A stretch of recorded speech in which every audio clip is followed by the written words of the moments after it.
मित्रांनो, जय शिवराय, जय शंभूराजे. मी तुमचा लाडका सूरज आणि आज आपण आलो आहोत आकाश खैरे नामक उद्योजकाला भेटायला. तर पेहराव द रेंटल क्लोथिंग हाऊस या व्यवसायाची सुरुवात त्यांनी कशी केली, ही संकल्पना त्याच्या डोक्यात कशी आली आणि हे चालू करताना त्याला कोणकोणत्या अडचणी आल्या आणि नवीन उद्योजकांना त्याचं काय सांगणं आहे हे आपण आज त्याच्याकडून जाणून घेणार आहोत. तर मित्रांनो चला. आकाश सर, पेहराव द रेंटल क्लोथिंग हाऊस हा व्यवसाय चालू करण्याची संकल्पना तुमच्या डोक्यात कशी आली हे आपल्या नवीन उद्योजकांना जाणून घ्यायचं आहे. सुरज सर, ही संकल्पना अशी डोक्यात आली की डान्स क्षेत्रात जोडल्यामुळं गॅदरिंगसाठी भाड्याने कपडे लागतात. बरोबर. तर म्हटलं भाड्याने कपडे त्याच्या संग वेडिंग प्री वेडिंगला पण आता ट्रेंड चालू झालेला आहे बरोबर, की बरोबर. लोक आता भाड्याने कपडे घेतात. बरोबर. तर त्याच्यामुळे आपण ही संकल्पना डोक्यात आली की आपण दोन्ही हे मर्ज करू. ओके. तर ह्या पद्धतीने संकल्पना डोक्यात आली आणि ह्या पद्धतीने आपण व्यवसाय स्टार्ट केला. ओके.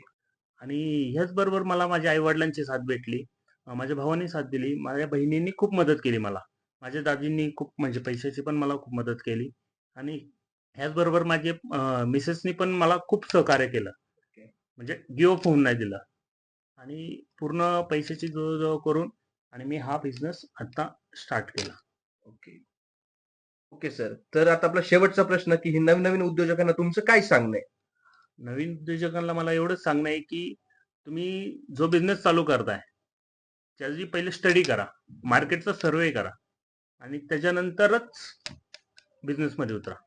एवढंच मला जे नवीन युवक बिझनेसमध्ये उतरतात त्यांना मला एवढंच सांगणं आहे की तुमचा संयम आणि सातत्य हेच महत्वाचं आहे बिझनेसमध्ये, बाकी काहीच नाही. तुम्हाला वर्षभर थांबणंच आहे बिझनेससाठी.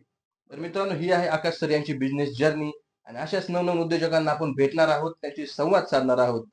तर बिझनेस टॉक विथ सूरज ह्या चॅनलला सबस्क्राईब करा आणि बेल आयकन दाबायला विसरू नका. धन्यवाद.